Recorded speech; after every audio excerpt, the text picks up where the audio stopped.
Hey y'all. So I was reading Genesis 6, which talks about the flood. So there seems to be a lot of believers distracted, of course. I feel like the distractions are getting more and more distracting, and I'm to the point where I was looking at a bowl of soup, and I was almost like, Father, I'm tired of this. I'm tired of the persecution. I'm tired. These people are getting on my nerves. And I was like, I'd rather just have my life eating some food than do this anymore. Well, it was funny because I had just looked at a bowl of lentils before I looked at the chicken and orzo soup. And so, this is the thing. Esau gave up his birthright for a bowl of lentils. Um, when Rebecca had Jacob and Esau in her room, I'm sure it was the end of days. And she had asked the father, I believe, what was going on. And the father was like, you have two nations in your womb, Esau and Jacob. So Jacob are like the children of Israel. Esau is like those which gave up their birthright for a bowl of lentils. And so you have these two going back and forth with one another because, you know, this is the same thing with Judas. He gave up the Christ for a couple of, I don't know what they call them, talents or something like that. And so we have this struggle going on right now. It's a war, basically, within ourselves. Are you going to follow the Most High, or are you going to give up what He has given you for what this world has to offer, which isn't much? You know, and it says that this would happen in the last days. Many people are going to forsake Christ, and that's just what it is. But I came to my senses, and I started reading Noah, the part about the flood, and you know, the Father had shown me last year about how the creation days in Genesis also represent how He creates us. And man was created on the sixth day, I believe. And so it talks about on the fifth day all the beasts and, you know, the animals and that kind of thing. And these beasts and these animals Noah took in on the ark with him. It's just crazy.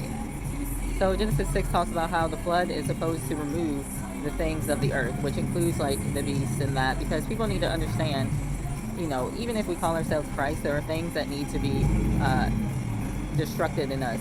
There's things that need to be removed. And so this is the way that the Father does it, by sending this flood on the earth, or any other destruction, basically. You know, you just become more humble when you get into these humbling situations. Like the other day, my car wouldn't start, and it definitely made me appreciate what I had more, as well as understand the plight of many of these homeless people out here. I mean, they have nothing. And so it was definitely a time for humility.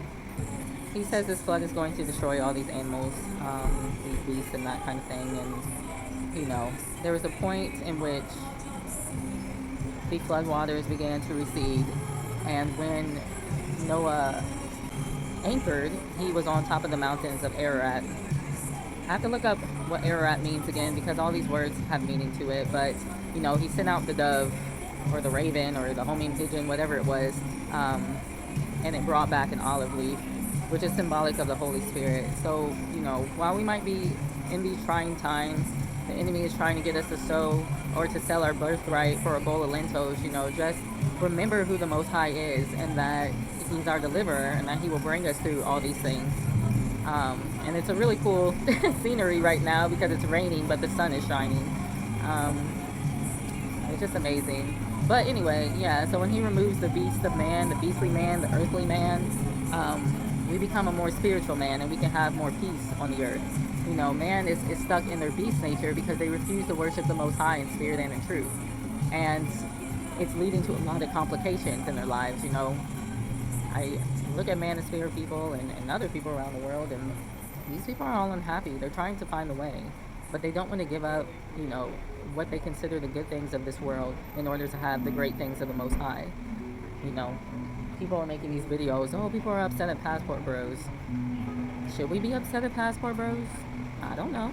I mean, I guess I'm not mad at Passport Bros. I guess what it is these people are deceivers. They're the deceiving others. And so, you know, they're leading you into destruction, unbeknownst to them or known to them, for their own glory. Should I be mad at that? Yeah, probably a little bit. But at the end of the day, you know, He said life comes out of the dust. And so while we're talking about the winter of other people, you just prepare for that winter yourself, because you're going to go through it yourself. God is not a respecter of persons. If he doesn't even save his own kids from the destruction, what makes you think that he's going to save non-believers? You are likely going to have it very badly. So, I think we just have to prepare ourselves in these coming days. And he said, when you see the abomination of desolation, flee to the mountains. And I think a lot of people don't understand, like, the abomination of desolation is representing the Antichrist or the mark of the beast. People are looking for a man, when they should be looking at themselves. I've said this in like several videos. Look at yourself, okay? Because it says the lawless man will set himself up in the temple of God. And there's only one temple of God. That's the children of God. So the fact that you're looking for a worldly man, Biden or Trump or whatever the deal is, you're missing the truth. These people are just physical representations of what's happening spiritually. That's all that is.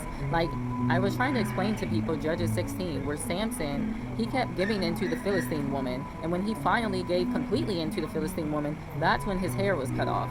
All right? So this is what happens when you give into the world, or give into the beast, or give into the Antichrist, the golden image. This is what happens. Your hair, which represents your glory or your strength, your kabod is what they call it in Hebrew, will be cut off. But Samson's hair did start growing back after some time.